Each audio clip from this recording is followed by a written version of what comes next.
Hello guys, in this video I am going to tell you about Arduino. Arduino is an open source electronics platform based on easy to use hardware and software. It is able to read inputs, for example temperature sensor signals, or write to output pins, for example to control an LED or a motor, or even publishing something online for you. It contains a microcontroller in it that works on set of instructions. To do so, you use Arduino programming language and Arduino development environment. You can download Arduino IDE from the description below.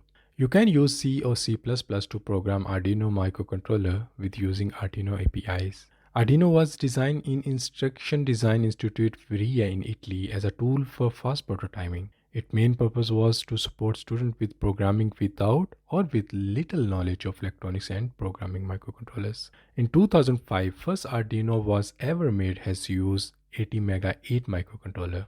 First prototype board was just a simple design and they named it Arduino later that year.